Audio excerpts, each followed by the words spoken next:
família. Todos nós aqui nascemos em uma família, não é mesmo? Todos nós nascemos em uma família. E a família é o presente de Deus. A família é o sonho mais perfeito do Senhor.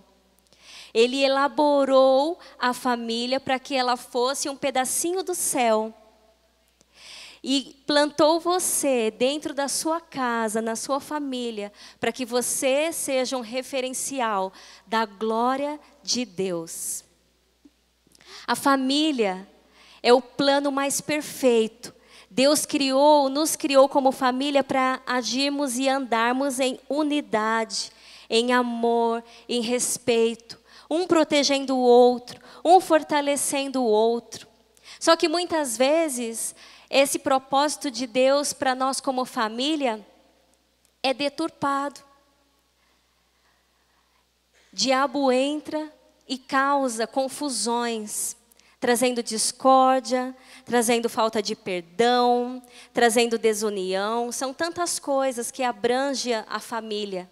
Mas a família é o lugar perfeito para nós demonstrarmos o amor de Deus.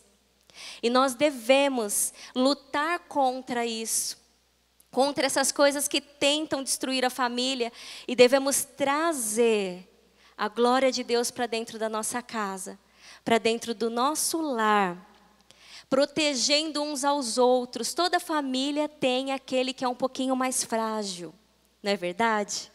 E nós devemos proteger, nós devemos animar, nós devemos cobrir os membros da nossa família, da nossa casa. E os pais devem ensinar os filhos no caminho que ele deve andar. Os pais devem instruir os filhos segundo a palavra de Deus.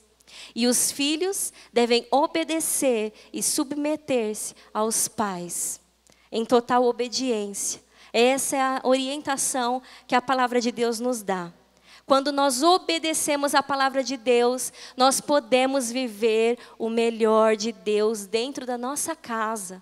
Nós podemos viver o melhor de Deus dentro da nossa família, porque a proteção do Senhor é atraída para dentro do lar quando há obediência a Deus.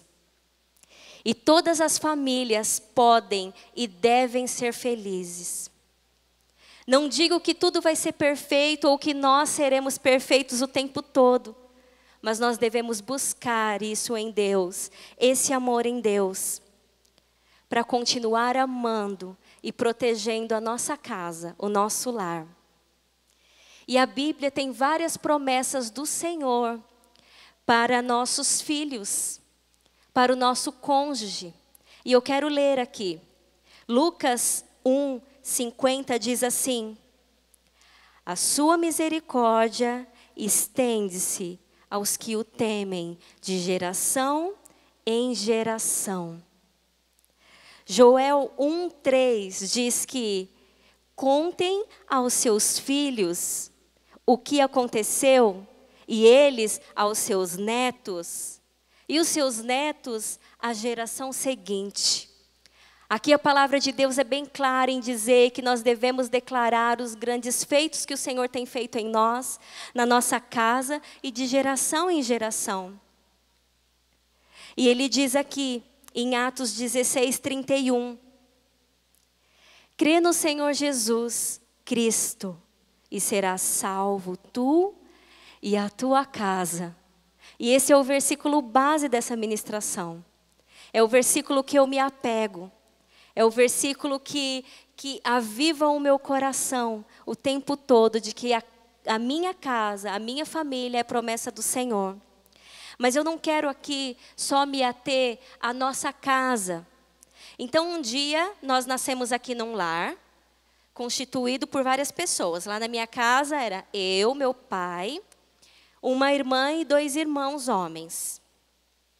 Mas um dia eu saí daquela casa. Eu me casei e eu formei uma outra família. Eu, o Aías e a Paloma. Somos em 3. A promessa do Senhor diz que só essa minha família constituída agora pode ser alcançada? Não. A promessa de Deus é para a nossa família e os nossos familiares. E é isso que eu quero falar com você hoje aqui. que você pode e deve alcançar os seus familiares para Jesus. Porque o Senhor te capacita para isso. Você foi chamado para trazer a vida dentro do teu lar. Você foi chamado para fazer a diferença dentro da tua casa. Quantos aqui nasceram num lar cristão?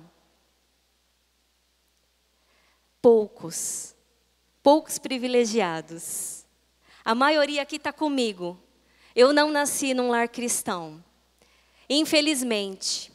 Mas eu não usei isso para tirar a minha autoridade. Eu não usei isso para me colocar num lugar de tristeza e dizer, poxa, eu não nasci num lar cristão, então eu colhi só maldição das minhas gerações, não tem jeito para mim.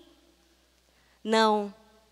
Eu olhei para a cruz, eu olhei para Jesus e eu pensei, Ele, assim como trouxe salvação sobre a minha vida, vai trazer sobre a minha família.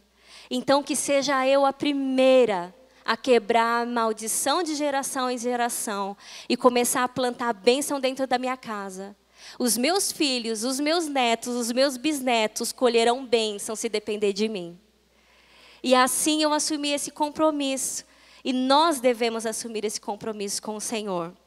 Porque o seu posicionamento mudará o destino da sua linhagem todinha.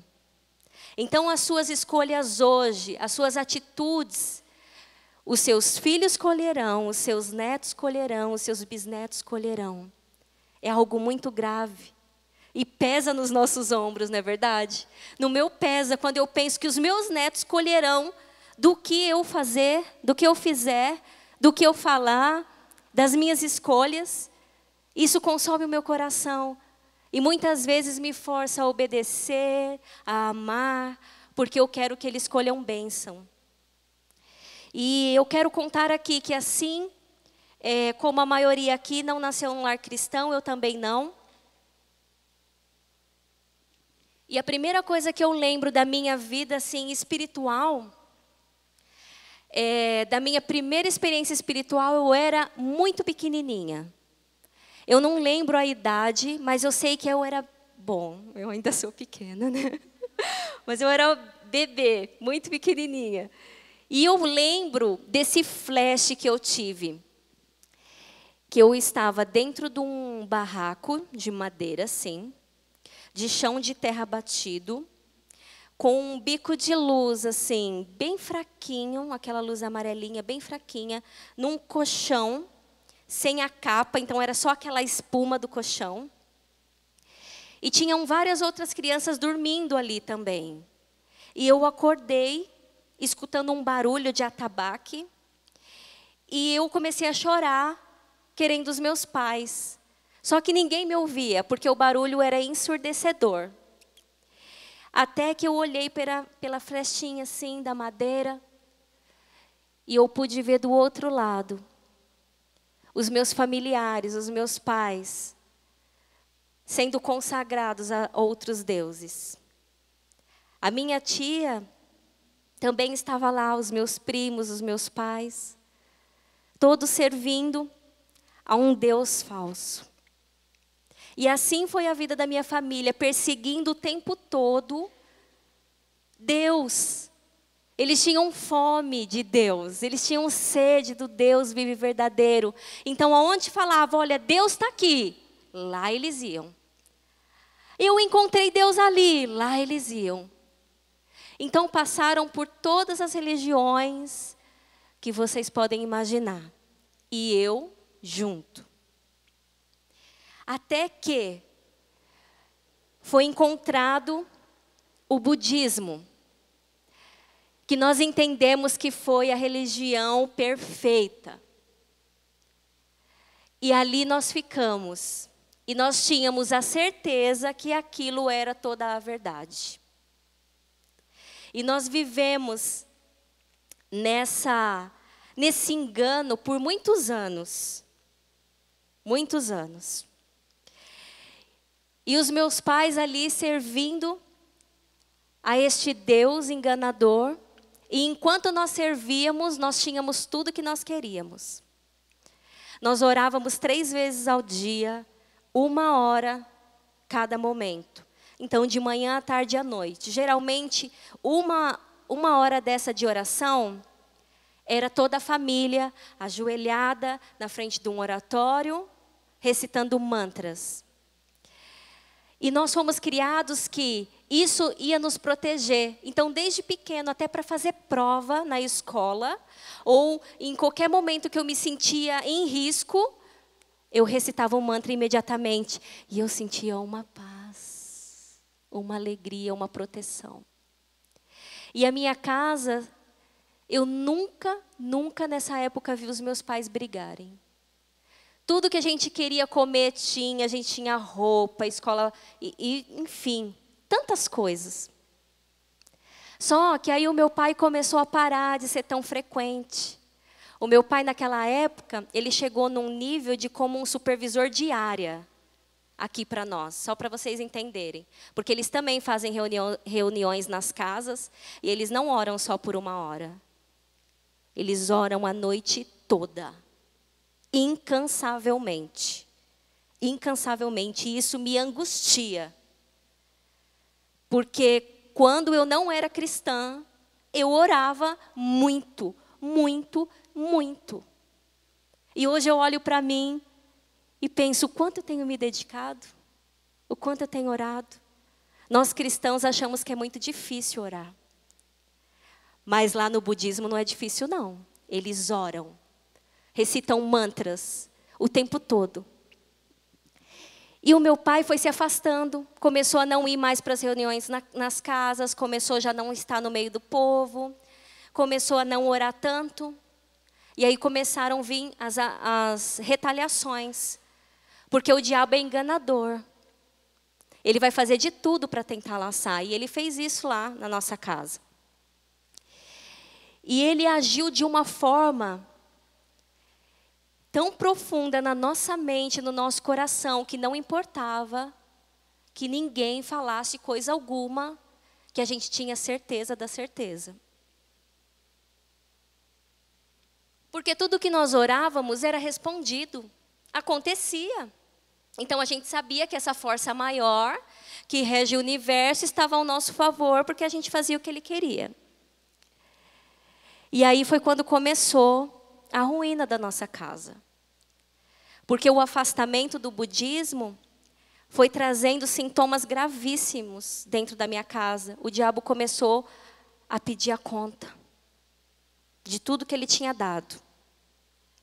E aí o meu pai começou a beber, começou a ficar triste, deprimido, ao ponto de querer nos matar à noite. Eu lembro de uma noite que o meu irmão pegou as facas da gaveta e escondeu embaixo de uma telha assim que cobria a nossa máquina de lavar, com medo do meu pai nos matar à noite. Porque nessa época o meu pai já tinha perdido o emprego, a minha mãe já tinha perdido o emprego, eu tinha me casado, mas eu morava ali no mesmo lugar, no mesmo quintal que eles. Então eu participava de tudo isso com eles. E eu lembro do sofrimento que nós passávamos.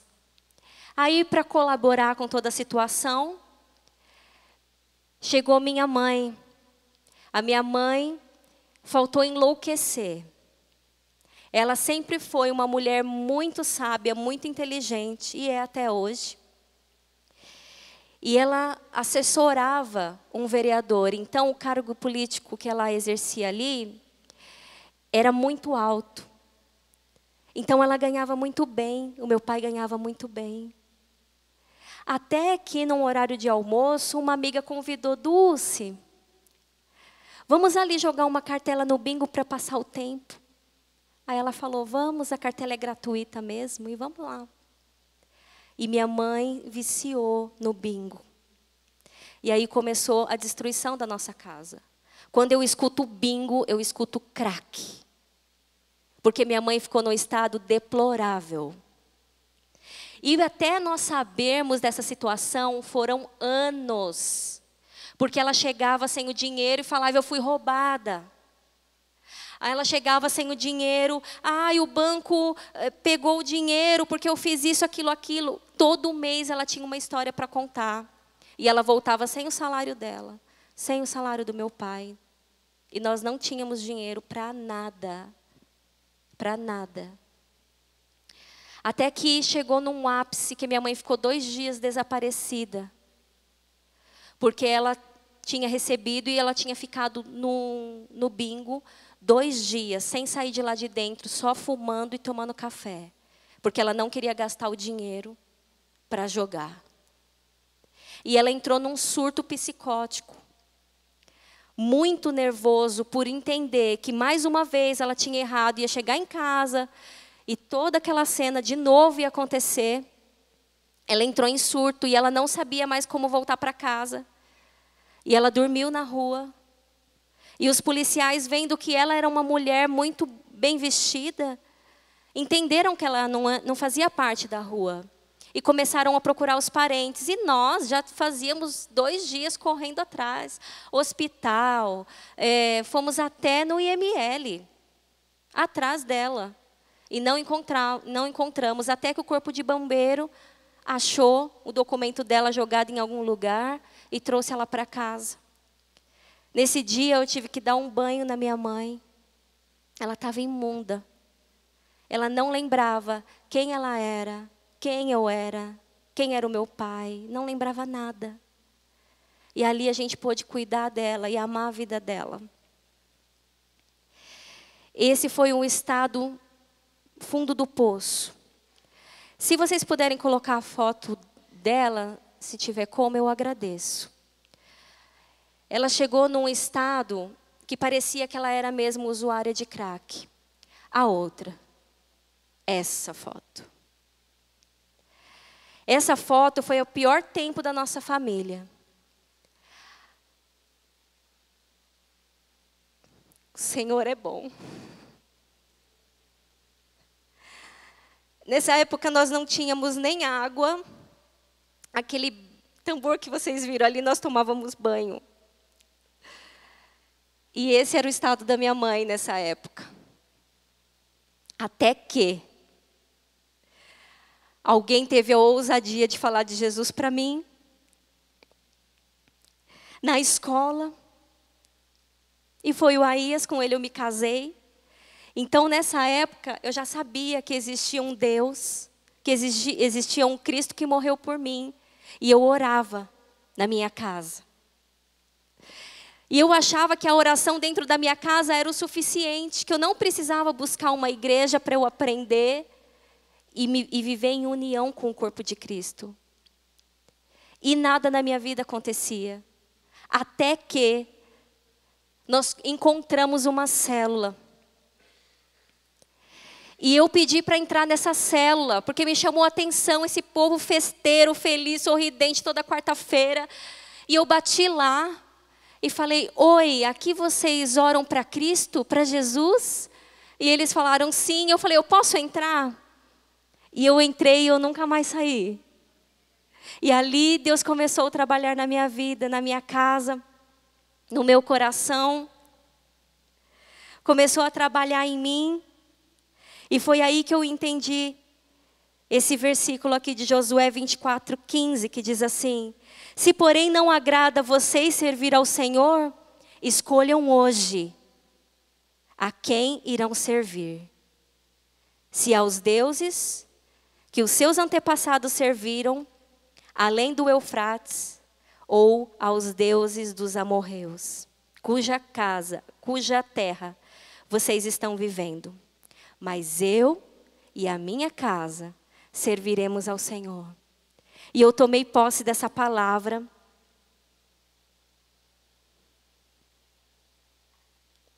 E eu disse, eu e a minha casa, nós serviremos ao Senhor.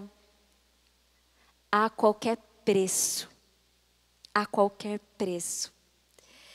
E isso caiu como rema no meu coração. E eu quero dizer aqui que nós temos a responsabilidade, como cristãos, de trazer as boas novas.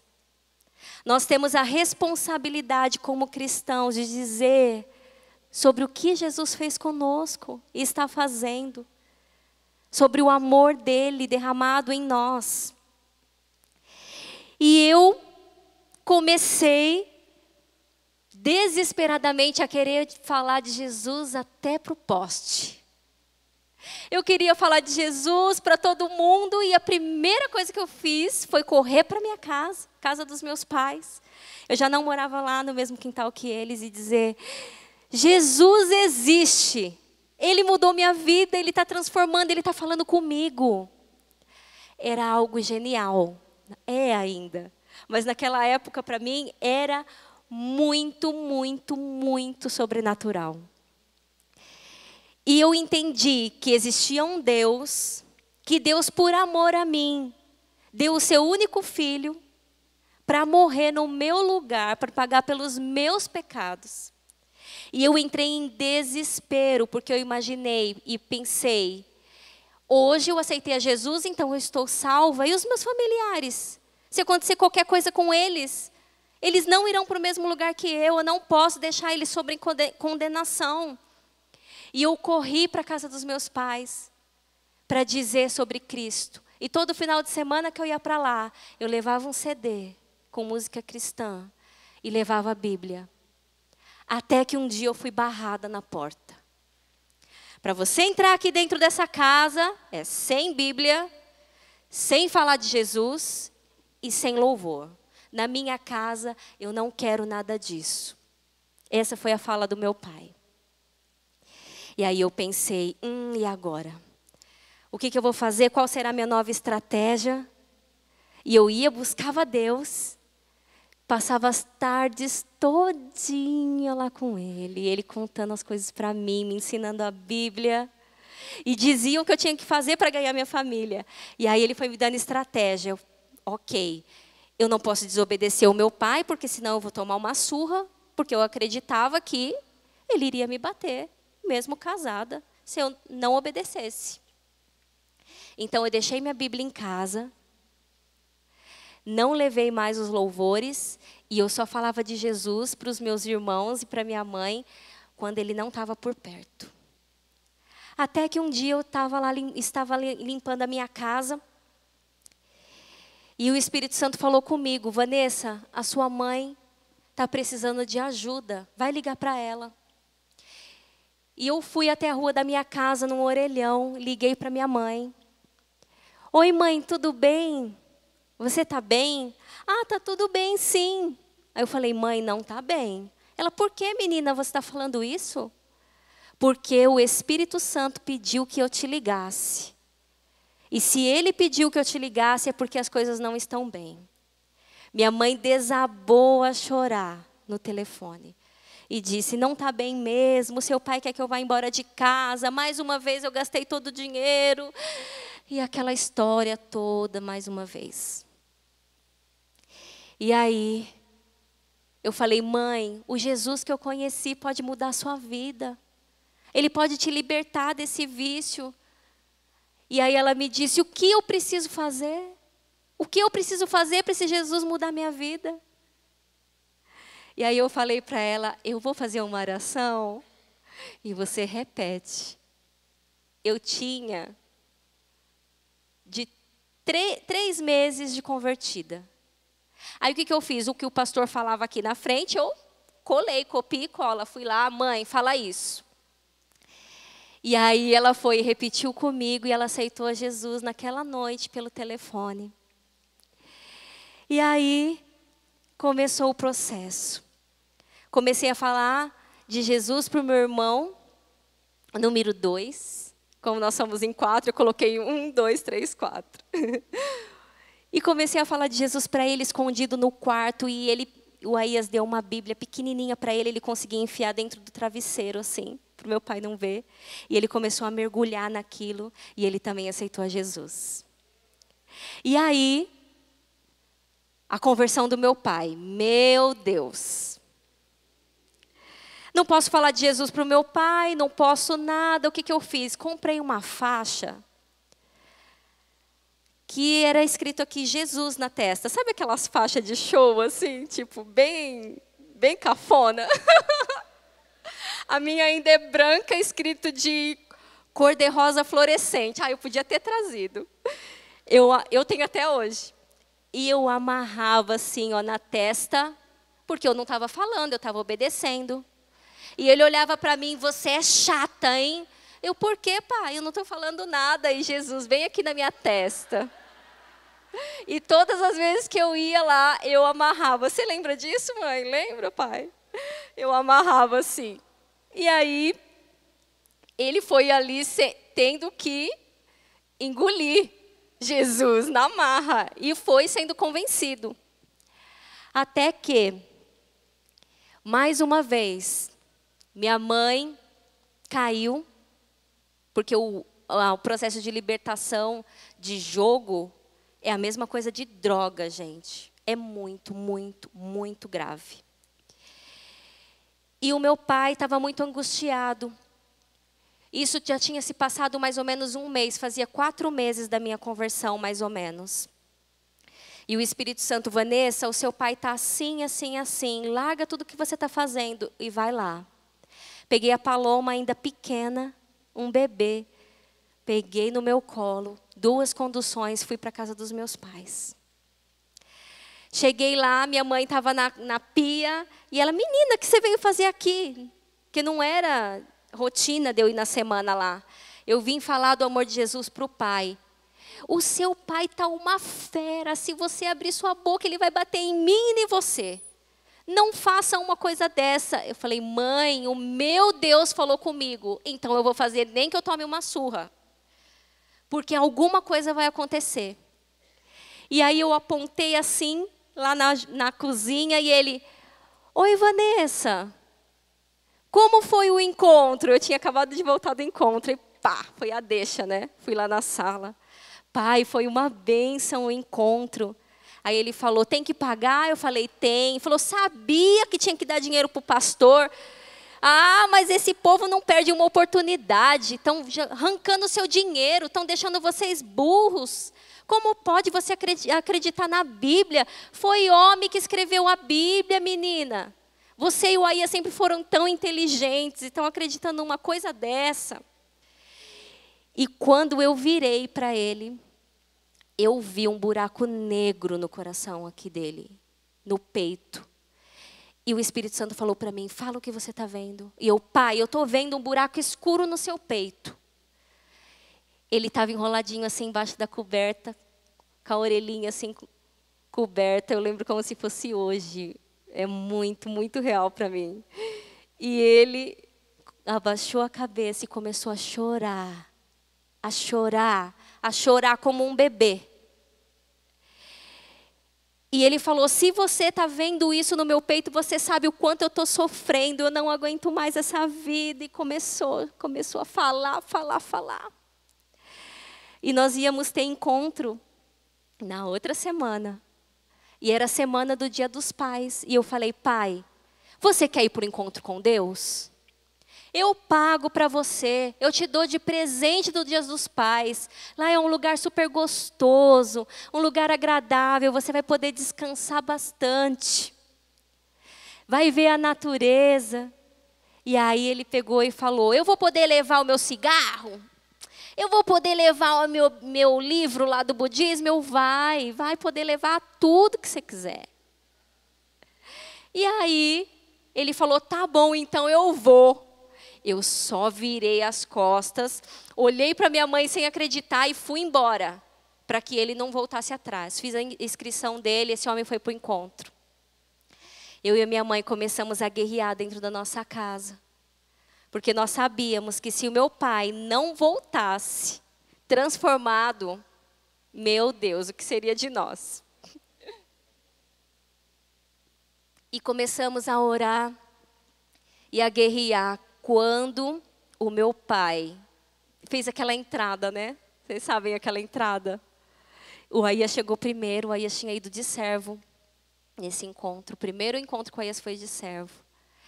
E eu falei, Aias, e aí, o que aconteceu com meu pai? Por favor, me conta. Ele, você vai ver.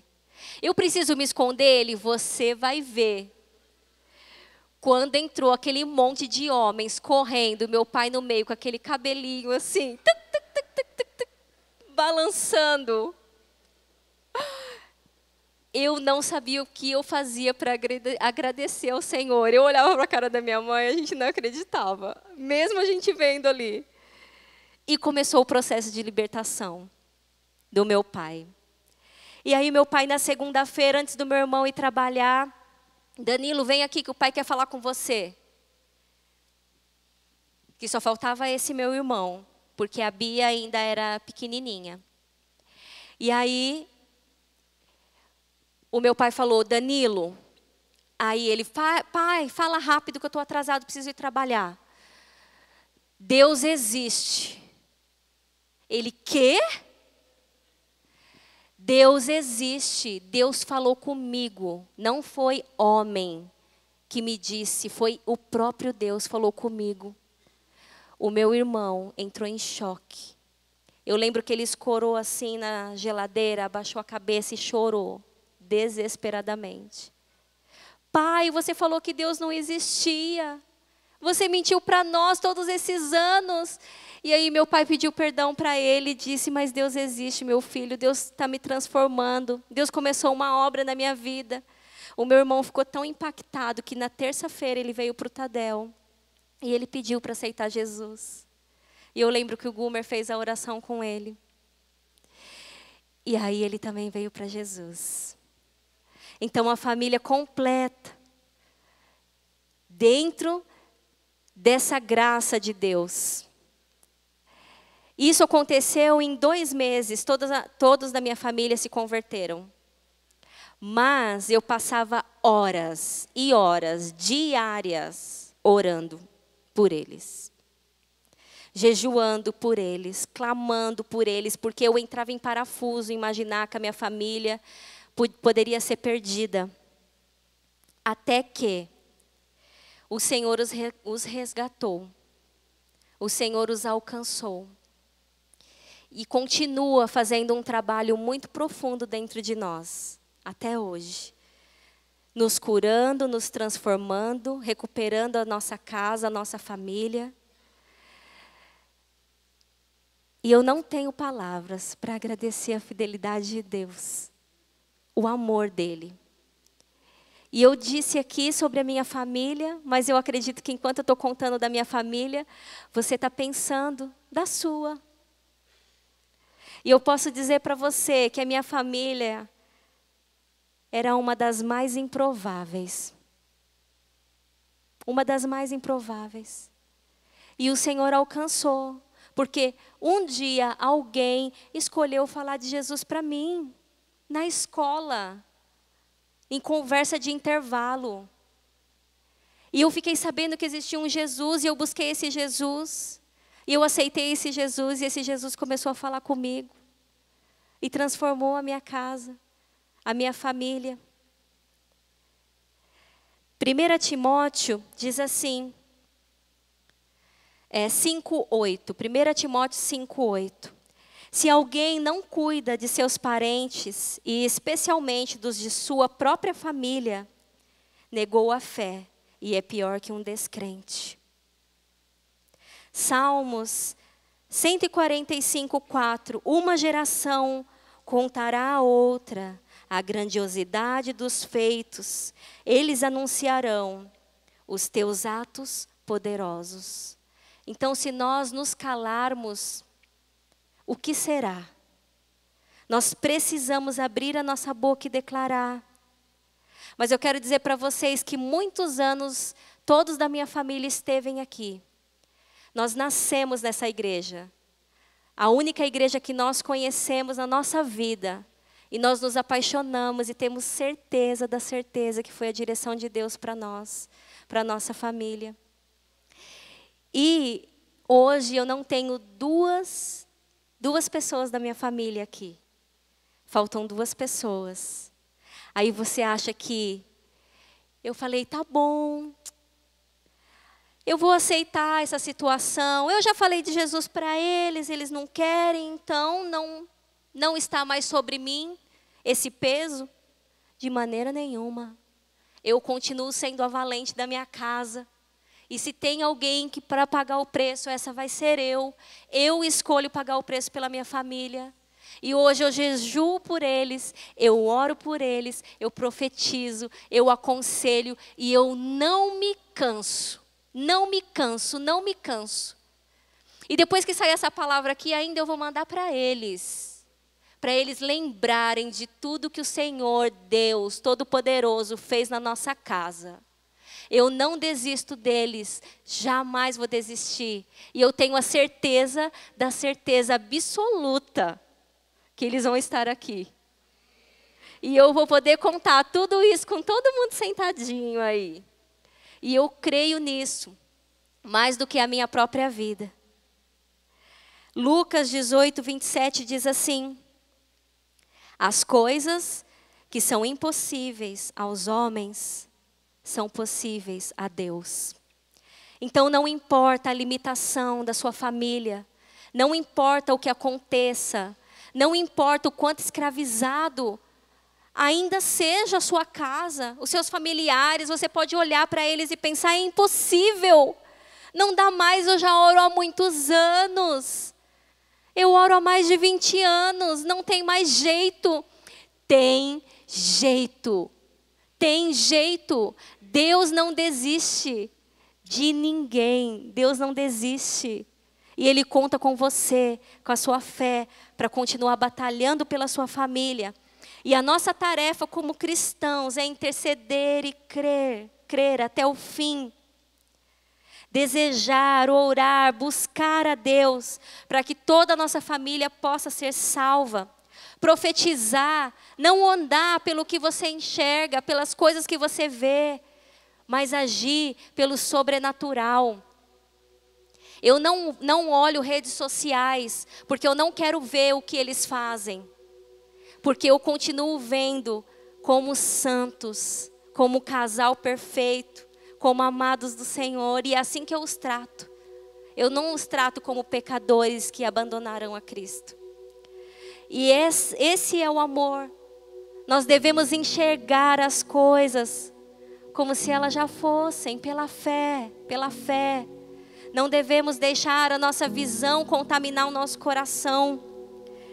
E crer que o que Deus prometeu, Ele irá cumprir. Ele irá cumprir.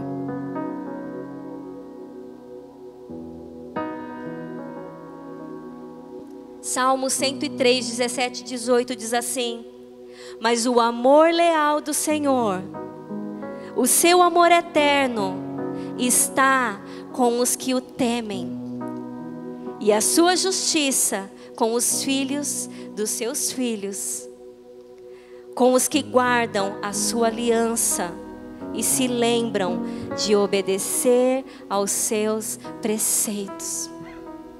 É a promessa de Deus para mim e para você, para minha casa e para sua casa. Eu gostaria que você se colocasse de pé, nós já estamos encerrando. Eu gostaria que vocês ficassem aqui comigo, não se movimentassem. Que o Senhor quer continuar movendo algo nos nossos corações. Um versículo que tem saltado no meu coração é 2 Samuel 7, 24, 29. Porque em meio a todas essas situações, eu também esmoreço. Eu também tenho vontade de desistir, de deixar para lá, de não orar mais. Mas quando eu começo a desanimar, o Senhor vem com uma palavra e me anima novamente. E eu sei que eu posso continuar crendo. Porque Ele é um Deus fiel. E o que Ele prometeu, nunca ninguém pode roubar. Nunca, nunca, nunca ninguém pode roubar. O que o Senhor te prometeu irá se cumprir. E esse versículo diz assim: ó Senhor, Tu fizeste com que o Teu povo de Israel fosse Teu para sempre. e te tornaste o seu Deus. E agora, ó Senhor Deus, confirma a promessa que fizeste ao meu respeito, a respeito da minha família. E cumpre, Senhor, o que disseste que ia acontecer. A tua fama será grande e para sempre as pessoas dirão: o Senhor Deus Todo-Poderoso, o Deus de Israel. E tu farás com que haja reis entre os meus descendentes. Senhor Todo-Poderoso, Deus de Israel, eu tenho coragem para fazer essa oração, porque revelaste a mim, o teu servo, que farás com os meus descendentes, que eles sejam reis. E mais, tu, ó Senhor, me fizeste essa maravilhosa promessa. E as tuas promessas sempre se cumprem, porque tu és Deus. Eu te peço agora que abençoes os meus descendentes, para que eles continuem a ter sempre a tua proteção. Tu, ó Senhor, meu Deus, prometeste isso, que a tua bênção esteja com os meus descendentes para sempre. Para sempre. E eu quero te encorajar a se apegar na verdade que é a palavra de Deus, a se apegar nas promessas que o Senhor tem para nós, para nossa família. Deus não te trouxe aqui nessa tarde à toa. Ele quer dizer para você: não fraqueje, não desiste, ande mais uma milha. Faça um pouco mais. Pague um preço maior. Eu estou com você. É a promessa do Senhor para nós. Nós não podemos desistir dos nossos amados. E eu quero chamar você aqui à frente, você que deseja receber uma oração para ter mais ousadia, para falar do amor de Jesus para os seus familiares, para ser um bom testemunho. Você que quer alcançar a sua família, que ainda não alcançou, ou que já até desistiu deles, já tinha colocado no seu coração: eu não oro mais, eu não quero mais saber. Eu quero orar por você.